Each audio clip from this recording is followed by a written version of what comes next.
Hey everybody, welcome to another Ham Radio Perspectives, a YouTube channel on the history and the technology and the culture of ham radio. And I'm going to combine all three of those in this video, which is really meant to be a kind of memorial to one of the most famous and most gifted people in ham radio of all time, and that's Jean Shepherd.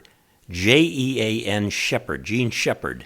Jean Shepherd died 25 years ago in 1999, and I knew Jean. I knew him as a friend. I knew him as a colleague in the business of storytelling. And of course, I knew him as a fellow ham radio operator as well. And I'd like to share some amazing thoughts with you about Jean, about his ability to tell stories, and also about his involvement in ham radio, many things that haven't been told yet publicly. It's an interesting story how I got to know Jean, but before I mention that, I want you to look up here and see what's right behind me, right up here. Look at this, guys. Look at this. There is a leg lamp, a full-size leg lamp that my son bought for me 20-plus years ago in Boston when he happened to run across it in an antique shop. And, of course, you know that from the movie A Christmas Story about the old man's love. And I'll talk more about that for the leg lamp. Oh, he was infatuated with that leg lamp the way some people get infatuated with ham radio and the way men get infatuated in general with technology. Now you get a sense of where I'm going with this. This is Jean Shepherd's worldview in action. So I was one day thinking about getting to know somebody who's really good at storytelling. I was a new professor. It was late in the 1970s or very early in the 1980s. And I knew of Jean Shepherd. I'd listened to him like a lot of people on WOR radio late at night. And in a little bit, I'm going to play a clip of him talking about his first involvement with ham radio, how he got obsessed with, snookered by, fell in love with ham radio. First time. It's a great story, and he was such a good storyteller. But I reached out to him because I wanted to learn about storytelling. I was looking for someone who I, as a professor of communication, could get to know who seemed to be a spectacular storyteller. And also somebody who could tell the same story in multiple media. So he could do it in audio, he could do it with video, he could do it on the stage. He eventually learned to write up his stories in short stories and books and all. He was amazing, amazing. And so I reached out to him. I think I first looked up his address in a ham call book. I don't even remember how I found his address. Sent him a letter. Hey, said, could I learn storytelling from you? I'm a new communication professor. He was a bit astounded that he heard from a professor because he was not taken too seriously for his artistic ability at that time. But he responded positively, so I invited him to get together, and then we taught a course a few times together on storytelling at the college level. And along the way got to know each other, and I learned a tremendous amount from him about storytelling and about his views of ham radio, in particular his views of technology and how that got worked out in ham radio. He had strong opinions about human beings and technology, as I'll explain to you.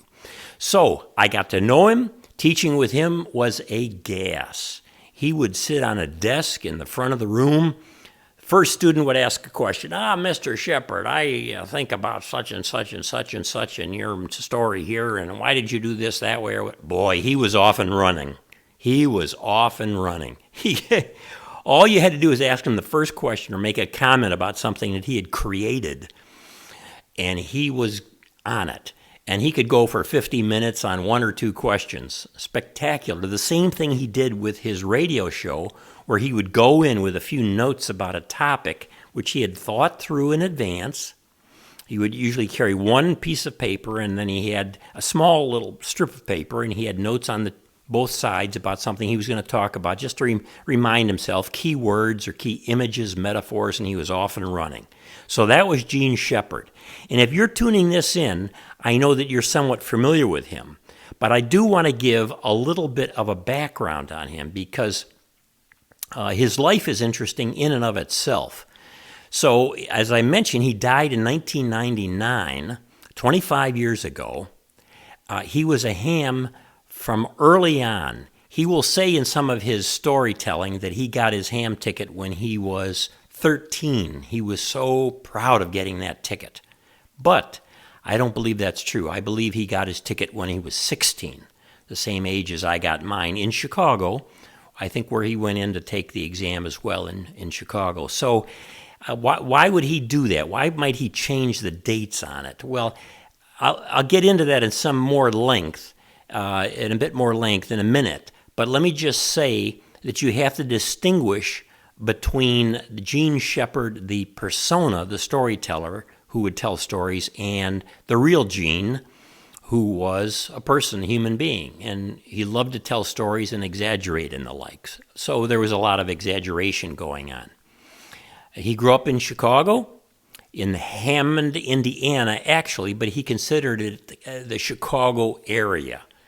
So we could say Northwest Indiana, Chicago, Hammond, very close to the Illinois line, eventually became part of the Chicago area. And his father, which he talks about, as the old man in his stories, worked in Chicago. I believe it was for Borden Dairy, if I recall correctly. And so he thought of himself partly as a Chicagoan. And for a time, when he was first writing up his stories, he lived at the Playboy Mansion in Chicago with Shel Silverstein. And I'll say more about that in a moment as well. That's how his stories first got into Playboy magazine, long before he was famous with his radio show. He loved to speak. He loved to tell stories on stage. He spoke at the Hamvention many times. I remember, if I've got this right, somebody can correct me down below if I got it wrong, but I remember at a Hamvention one time where he told one of his stories, and I think it was about operating CW when he was a kid, and he was going to lead a bunch of CW, that is Morse code operators, astray. So he got on the low end of one of the HF bands. I believe it was 40 meters, as he supposedly recalls the story, and he went down there and he started calling CQ as if he were a DX station. Okay, he's faking being DX, and he would crank the power up on his rig and crank the power back down, and he's calling CQ, the low end of the band, making it sound like a DX station. Da da da da da da da da da da da da da da. And as I recall, he even said that he put some warble in there. The warbles. You would hear the DX stations, and they had kind of a warble. It's funny, growing up in Chicago, not too far from him, I recall when I loved CW too, learned it, operated it well, and we would actually have stereotypes about international stations based on what their CW sounded like. Do you remember this, you older guys watching this, mostly guys probably? We had Cubans, for example. I could tell a Cuban, or I thought I could, low on the band on 80 meters or on 40 meters, the bottom end, because they didn't have good AC filtering. So they always sounded like hum. Da da da da da da da da da da. And they had this hum in there. That's a Cuban, I would say to myself. We always stereotype. As Gene used to say to me, stereotypes. You can't live with them, and you can't live without them. So there you go. So he's telling this story, and he gets on the band, and he starts calling CQ, and then he cranks the power down. He's got the warble. He's got the power up and down, up and down. When he would get just to the point of giving the call letters of the DX station, he would crank his power down. And then he would go lower and lower on the band. He would get so low on the band that suddenly he's slipping over into the territory that you shouldn't go, out of band. Da da da da da da da, out of band, out of band. And as he told the story, he said he was leading all of these other hams from the U.S. out of the band so that they would operate out of the band and start calling him, who are you? QRZ, who's out there? Who is this great DX station? They're all trying to get him. They're chasing him, and he's leading them out of the band. He loved humor. And Gene believed that hams don't have a deep enough sense of humor. Now, that was a stereotype that I tried to talk him out of.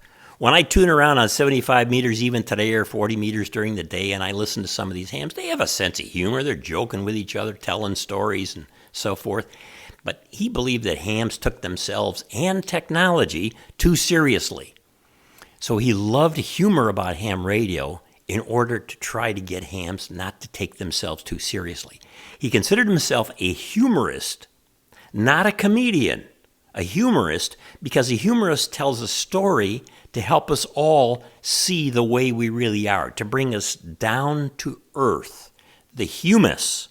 So in my new book on Jean Shepherd and the movie A Christmas Story, I talk about how he used humor and even how he created his humorous stories, because this was so important to him. The purpose of humor is to bring us back down to earth, to see ourselves and our weaknesses, our foibles. So he's leading all these hams out of the band, and he would say, he'd say to me, Quin, these DXers are crazy. They'll go after any DX anywhere. They just have to have that station, even if they don't know what the station is. So that was kind of his humor and his approach. And he told that story at a hamvention. As I recall it, I could be wrong. I didn't look up audio on it and all. You can correct me down below. But that's the kind of guy he was, a fantastic storyteller. Growing up in Hammond, going into the military, he told stories about the military. He told a lot of stories about technology, about working with radar and all this stuff. You couldn't always trust his story. So in this kind of memorial to his phenomenal ability to tell stories, I also want to say to you that you had to be careful. You can't trust everything in his stories that he told from the first person, because they were not all true. And even if they were true, they were all only partly true, because he used exaggeration or hyperbole to tell a story, because then he could make the point of the story, the lesson of the story, more clear by exaggerating. So that's what he did. He exaggerated. And there's this difference between Jean Shepherd, the person, and the persona, the public personality, the Shep. And if you look online, you'll find all of this stuff that people are writing about Jean using stories from radio or TV that he told about, quote-unquote, himself in first person, the I. But they're not, a lot of them are not true. And he was not entirely like the way he portrayed himself on radio or TV and the movie and so on in his novels. And in fact, he used a lot of exaggeration and made up stories. That's not to say that he was not a great storyteller. He was taking bits and pieces from his own life, like his life in ham radio, and then developing those into stories in order to make a point. So when we come back from this little clip of him talking about the time that he first got snookered, that he fell in love with ham radio over at a friend's house whose father was a ham, after that I'm going to tell you more about how he developed his stories and his views of technology, which are absolutely fascinating. So here's Jean Shepherd. If you haven't heard him before, you're going to get snookered by this, and you're going to want to get online and listen to a lot of his storytelling, especially from WOR Radio. Jean, go for it. For over a solid year and a half, maybe 2 years, one thing had burned in my little skull. One thing, to the exclusion of practically everything else. I became, at the age of 10, totally, maniacally, and for life, I might point out, completely sculled out by amateur radio. Now, you can't explain this. First of all, you find it difficult to explain it to women. Women very rarely understand this. I'm not attempting to do this. And those who have never been bitten by the bug do not understand it. It's just it's a thing, it's a mystique. It is, it truly is. Amateur radio is one of those mystiques. It goes far beyond, say, stamp collecting. Everybody dabbles in this. Coin collecting. Everybody dabbles a little bit in coins. Gee, here's a 1903 nickel. I'll save that. The very, just about the very nature of amateur radio the average man has not had to touch his life. And how it happened to me, I had this friend who was going to school with me. You never heard me talk about Ray Columbus. Oh, Ray Columbus. By the way, that reminds me. Speaking of Ray Columbus, just sort of entered my head. I have a terrible joke, which Lee wants me to transmit to you. Don't you want me to transmit a terrible joke? All right, look.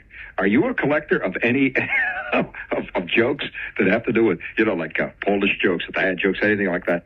You can just fill in the blank. Just fill in the blank. Did you hear about the blank that had the heart transplant operation? You can fill in anything you want. Did you hear about the blank that had the heart transplant operation? It rejected him. Okay? Did I tell it all right? No? Did I make a mistake? Well, of course, the heart rejected him. Oh, I see. Oh, I see. Well, I assumed that my joke laughers are a little more subtle than that, anyway. Okay, so I'm a kid, and I got this friend, see, Ray Columbus. And Ray was the sort of a half-baked ball player. Not a very good one, tall, skinny, and he couldn't hit much, but his heart was in his right place. And every day we'd go out and play ball.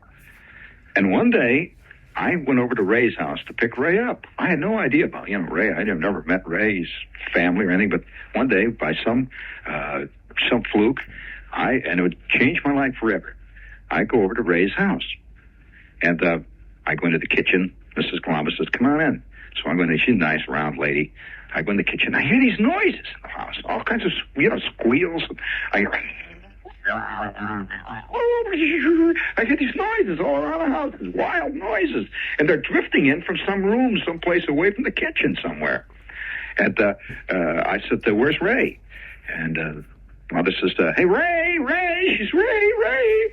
And I hear Ray in the next room. Ray says, hey, come on in. He says, come on in the next room. Come on in, Shep. So I go through the dining room, and I hear Ray calling me, and I turn right. I go into the bedroom where Ray is, and I'm in the middle of an unbelievable, to me, fairyland. All around the room, there are these lights, meters, and racks all the way to the ceiling.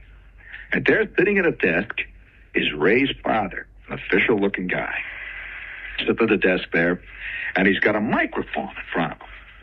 And he's got this great big radio receiver on the other side of the mic. You see the dials lighting up, and he's got a loudspeaker hanging on the wall. It's all for great-looking stuff, see. And I hear this voice, and he's talking away there. And Ray says, shh, just a minute. Shh. The old man's working Sydney, Australia. He's doing what? He is talking to Sydney, Australia.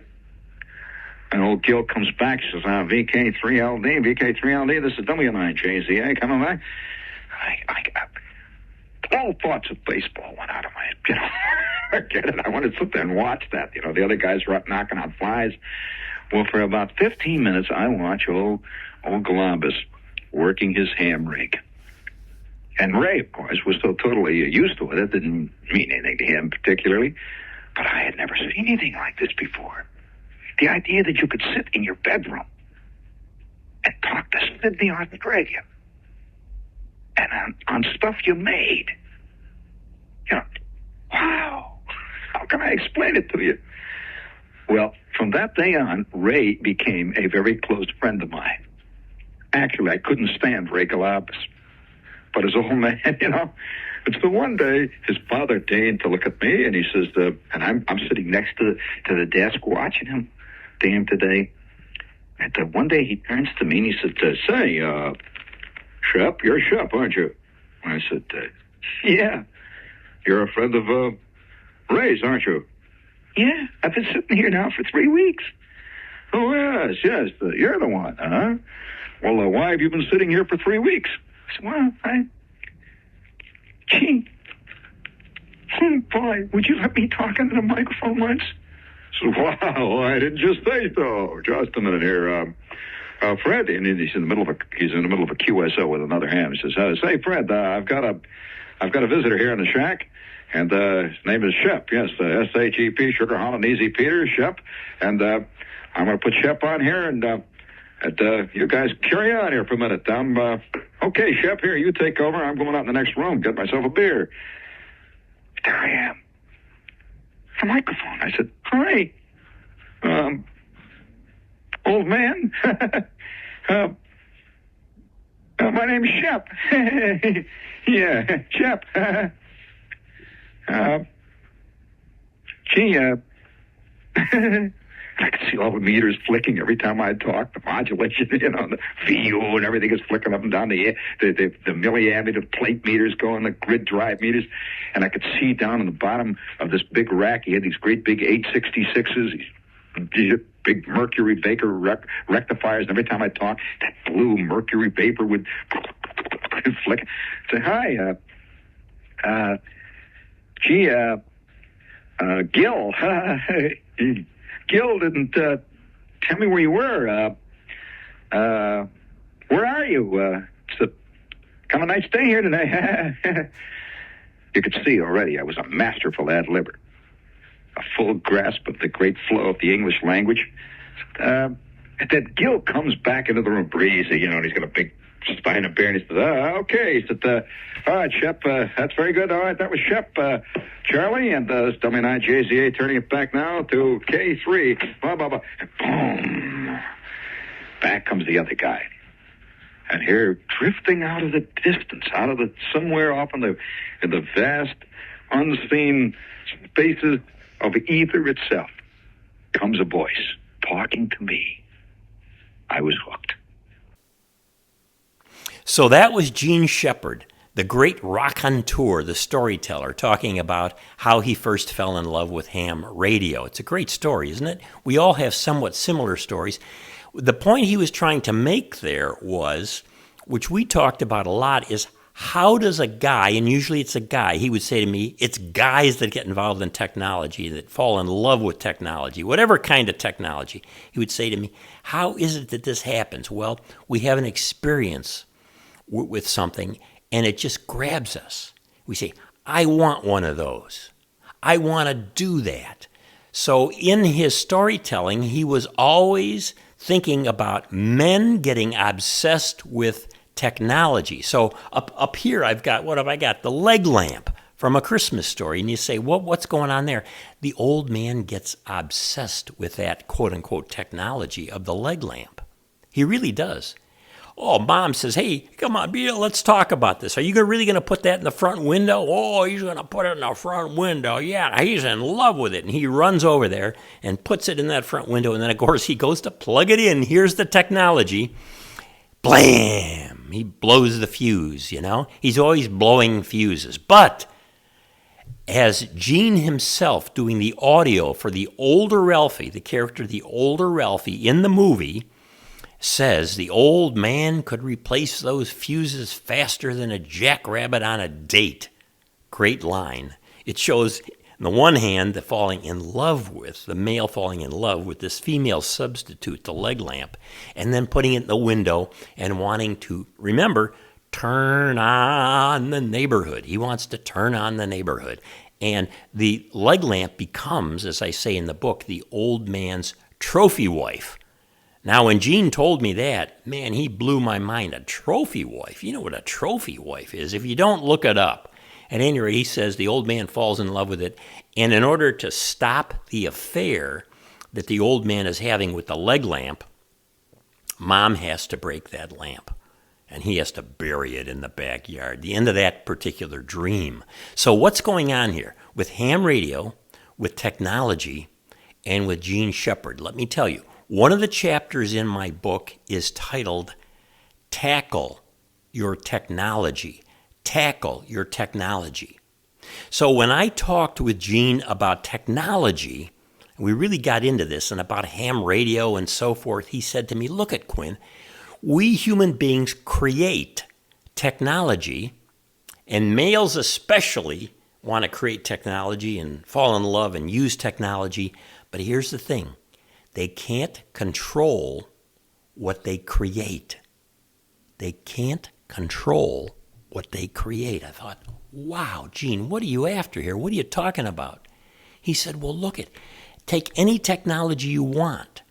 Well, after we create it, fall in love with it over and over again, and there's new technology, it never works completely right. Things fall apart. Ham radio, the tubes go, the capacitors go, the transformers burn out, whatever. It never continues to work fully the way we want. So he distrusted technology, even though he said all men love technology. And in the movie A Christmas Story, this is why he's got the old man always trying to run around, get stuff plugged in. He doesn't have enough outlets, and he's blowing stuff up, and the fuses are going. And Mom is upset with him because he's up on the ladder trying to get the Christmas lights working, and they go, the fuse blows again, and he's going around in the dark to try to fix it. But that's not all. We got the furnace, remember? The clinkers in the movie A Christmas Story. The clinkers. These pieces of coal that don't burn fully, in part because Mom goes and adjusts the controls on the furnace, but probably also because the old man is using cheap coal that doesn't burn real well.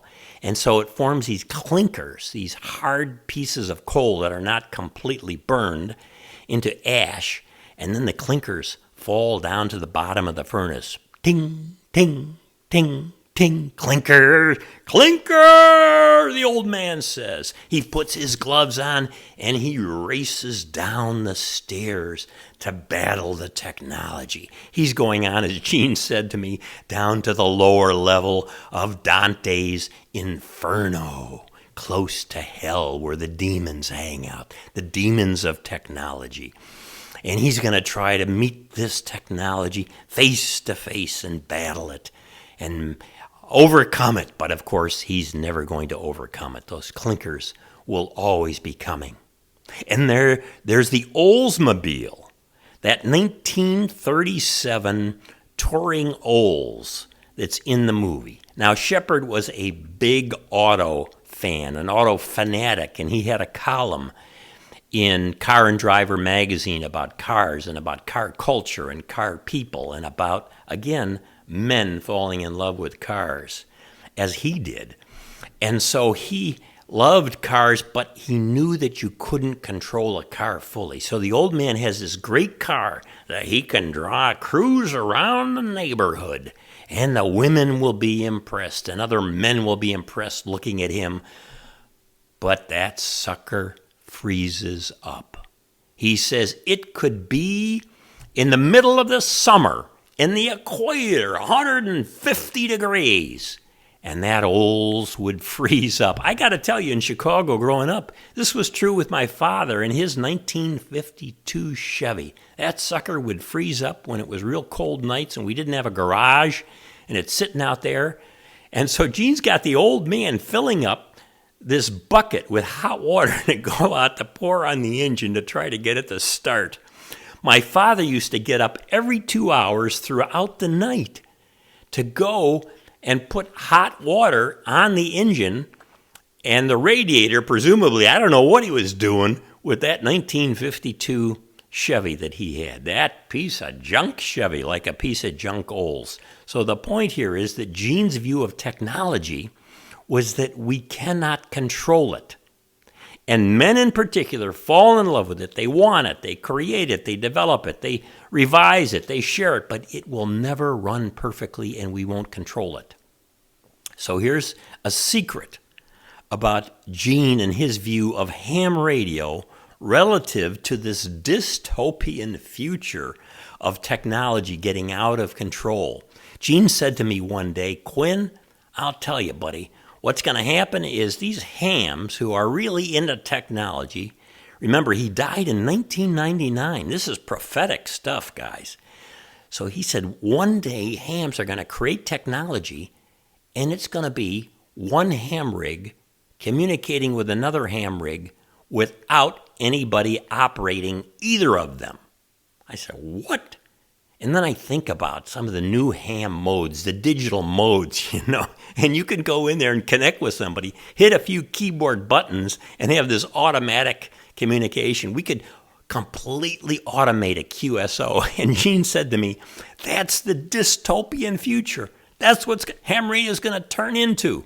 There aren't going to be any people there. In fact, he said the whole world is going to be controlled by technology, kind of like that computer Hal in the movie 2001, A Space Odyssey. Oh, Gene would get so worked up about this. And he was serious. It was humor designed to get at the truth, the underlying reality of the way things are. So Gene imagined this future where the digital communication would get out of control. And in his early days, he loved CW. For many, many years, he operated a lot of CW. But then as he got older, he got more into sideband on the HF bands. And in fact, he really loved getting on 15 and 20 meters during the day and talking to other hams, just calling himself Gene, even if they didn't know who he was, and most of them probably didn't. Even if they had an old paper call book to look him up, they didn't put A and B together. And so he just had a lot of fun with that, as well as talking with his buddies like me and others on 15 and 20 meter sideband. So this dystopian future that he saw is so interesting in his view of technology. We can try to tackle it and keep technology under control, but we will never be able to fully control it. Now, this relates to his view of us getting preferred technologies, like religion. So Gene wrote about, and we talked about and he taught my students about this idea that we all have brands of technology that we favor. And these brands are like religious groups or church groups, or more specifically, denominations. In one of his made-for-TV movies, he's got this battle on the softball field between two different groups. I think it's Roman Catholic and Baptist, or Baptist and Methodist. I can't remember. And he says, these baseball games are the beginning of holy wars. Well, he said to me one day, hey, Quinn, listen to this.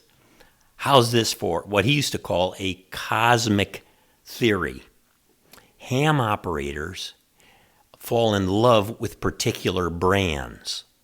So you have, let's say, a ham who thinks that ICOM is the best, or a ham who loves Ten-Tech, or Collins. In fact, they can't ever move from Collins. They try to keep old Collins gear going and going and going because that's their religion. That's what they practice in life, the Collins ham radio religion.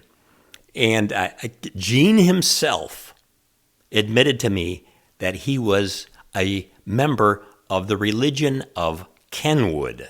He loved Kenwood. He had an old TS-520 that he loved tuning up. He loved to tune it because that gave him a sense that he was in control of it. He didn't like the idea of having a transceiver that did everything automatically. He wanted to be in control. He wanted to dip that sucker and really make it work and to look at the meters and see what the meters were reading and so on.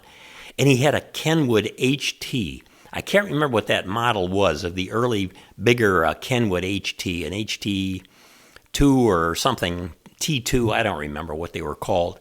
But he had one of those things, and I always thought, I didn't say this to him because you could get in a fight with Gene real quickly. That I said, that's automatic, but I think what he would have said to me as well, Quinn, that thing is just real narrow banded. It's just 2 meters, it's so they can do that. No tuning involved. So that was his view of technology and of ham radio. It's a guy thing. It's like religion. They fall in love with it. They want to make technology, and then they're going to try to keep it under control, but they will never be able to control it fully.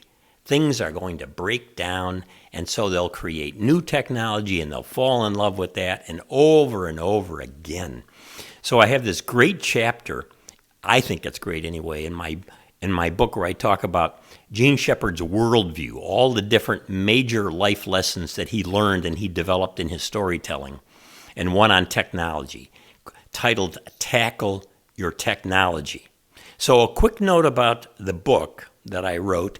I had thought when I was teaching with Gene years ago that I would keep a lot of notes. I wish I had recorded all that stuff, but recording was not seen as so easy to do and everybody doing it back then. But at any rate, I had all these notes from my conversations and quote-unquote interviews with Gene and arguments with him. Very argumentative guy. You had to be careful. And also talking about his stories, and a lot of stories he told on WOR, stories in his movies. And that movie, A Christmas Story, came out in 1983, and it kind of bombed at the box office. But Gene loved that movie, A Christmas Story. And he liked the way it dealt with his stories. He didn't like the ending fully. I won't get into that here, but you can take a look at it in my book. In particular, the scene with Mom and the old man completely reconciling on the sofa, looking out. That was a little too romantic in his view for what he wanted there. But I think Bob Clark, the director, did a superb job.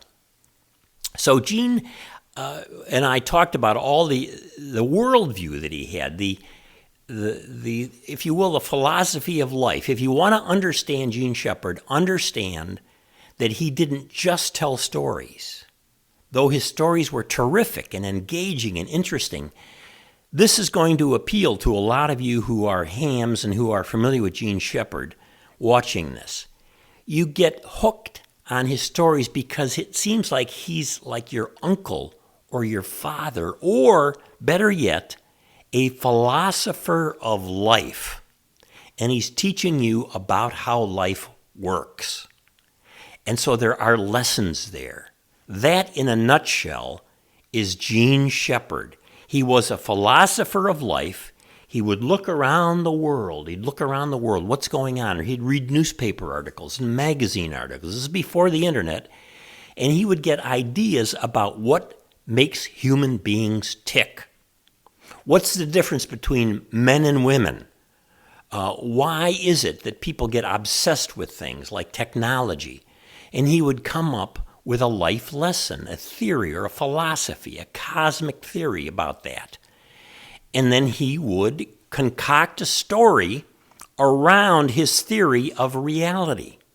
That was Gene Shepherd, the storyteller, the raconteur. That's what he did. And so he would go on WOR late at night with a little strip of paper with notes on two sides about the meaning of the story and some basic trivia about the story. Like if he were going to tell a story about ham radio, he would want to get some specifics in there about the code or about the rig or about the power or whatever. These are the details that he believed were so important for any story that you would tell. So this is Gene Shepherd telling a story based on a world view that he had, a view of reality, a philosophy of life. The stories were concocted with bits and pieces from his own life, but the stories were not his life perfectly, exactly. So we have to be careful about the difference between Gene and Shep when he would tell these stories. A lot of confusion there, as I mentioned.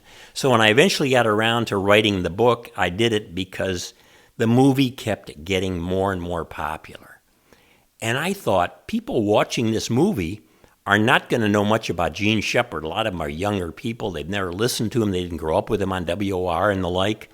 They may not have read any of his stories. His best novel, by the way, I think is In God We Trust, All Others Pay Cash. In God We Trust, All Others Pay Cash. And I'll put a link down below to that too. Now that, I called it a novel, and that's what Gene said to me over and over again. Don't call it short stories. It's a novel. Why would he insist that? Because it was different stories put together in a coherent worldview, just like you have in the movie A Christmas Story, a single movie. He wouldn't say it was a group of stories. He would say it was a single movie, and the different stories comment upon each other. So finally, the movie got more and more popular. A Christmas Story is now arguably the most popular movie in America, seen by 50 million Americans a year just on cable TV, on the two Turner networks. And in 2023, Warner Brothers sold almost 9 million DVDs of A Christmas Story. If Gene were alive today and looked at that, he would just shake his head and say, Quin, man, I never would have predicted that. He was sad when the movie bombed, more or less, in 1986 at the box office, and then was amazed that it got more and more popular because of the VCR and the movie being put in Blockbuster and other mom-and-pop VCR stores for rental either in the family section or in the seasonal section around Christmas. And that's really what made the movie go. But his stories are all based on this worldview he had, and that's what I think really attracted people, along with the quality of his storytelling.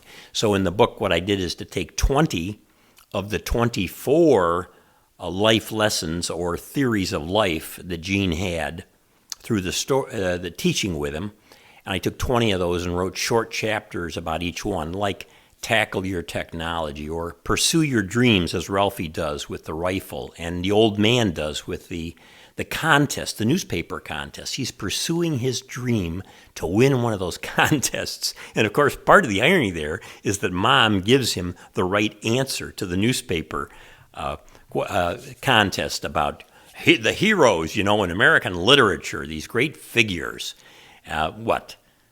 The Lone Ranger's nephew's horse named Victor? Come on now. And Mom knows that, gives it to him, and boom, he wins, and the leg lamp arrives, and then, of course, he falls in love with it.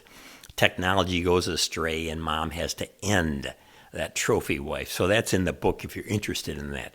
Gene Shepherd, what a guy. K2ORS. I'm telling you, if you want to learn storytelling, you can learn some from my book, because in the appendix, I briefly go over what Gene taught me about good storytelling.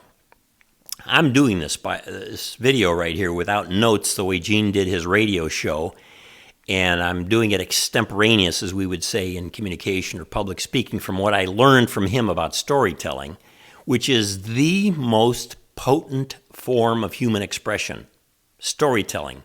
Gene learned that early on, just BSing with his friends and telling stories, and they would get engaged, and then he would learn how to develop those stories, embellish them, tell them, and then eventually he ends up, of course, on radio and living at the Playboy Mansion with Shel Silverstein, who helps him translate some of his oral stories into written form for Playboy.